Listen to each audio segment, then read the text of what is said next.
உலகே வெல்லவான்னு படம் எடுக்கிறான்ல இப்போ. ஆமா. உலகே வெல்லவா AM சந்துரு, உலகே வெல்லவா AM சந்துருன்னு எடுக்கிறான்ல.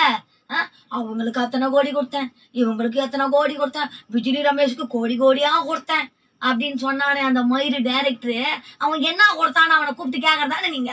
ஏன் நானும் அவனுமே வந்து காசு கொடுத்துமே உங்களுக்கு 500 ரூபாய் அது அவனா கொடுத்தான், நீங்க கொடுத்து அவன் என்கிட்ட கொடுத்து அந்த விளம்பரத்தை தேடிக்கிட்டான். அவன் அந்த கஞ்ச பிசினாரி அறந்தகைக்கு துண்ணாம்பு வைக்க மாட்டான். அவன் கொடுத்தானா அது நீங்க கொடுத்து 500 ரூபாய் கொடுத்து அவன் கோடி கோடியா யூடியூப்ல போட்டு சம்பாதிச்சு கோடி கோடியா அவன் சம்பாதிச்சிட்டான். எங்களுக்கா கொடுத்தான் அவன். ஏமா போண்டாமணி சவால் விட்டாரு, ஹீரோவா நடிகரன் சவால் விட்டாருல, விட்டாரோ இல்லையா? ஓகே, நான் தானே வாங்கி கொடுத்தேன், துட்டு நான் தான் கொடுத்தேன்.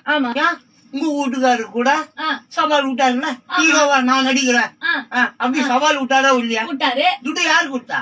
யாரு வாங்கி கொடுத்தா? ஆமா, அதுக்கு நான் விளக்கம் சொல்றேன். இப்ப என்னன்னா, போண்டாமணி நடிக்க வைக்கிறேன்னு சொன்னான் உலகை வெல்லவா AM சந்துரு. போண்டாமணிக்கு சொன்னான், போயிட்டாரு. அப்புறம் விஜய் ரமேஷுக்கு சொன்னாரு உலகை வெல்லவா AM சந்துரு, அண்ணன் நடிங்கண்ண, வாங்கண்ண, போங்கண்ண, உக்காருங்கண்ண, கோடி கோடியா தரண்ண அப்படின்னாரு. அவரும் பரலோகம் போயிட்டாரு. இந்த படத்துல நடிக்கிறவங்க யாரெல்லாமோ எல்லாரும் போயிட்டாங்கிறாங்க. இதுக்குதான் நான் விளக்கம் சொல்றேன்னு சொன்னேன்.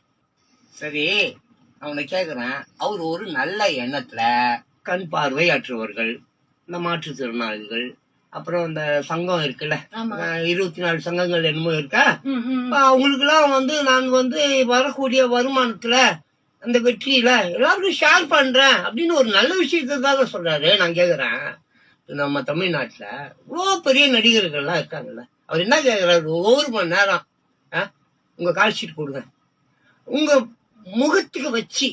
ஆமா, நான் வந்து அந்த கதை காலத்திலேயே வருது போல இருக்குது. அந்த கதை காலத்திலேயே அந்த ஆக்டர் சம்பந்தப்பட்ட அந்த சவால் விடுறாங்கல்ல, நான் சவால் விடுறேன்னு சொல்லி ஏன் இந்த பெரிய நடிகர்களோ நடிகைகளோ ஒரு மணி நேரம் தானே அவர் கேக்குறாரு. ஒன்னும் பெரிய ஃபுல் படம் நடிச்சு கொடுத்துருந்தா கேக்குறாரு இல்லையா?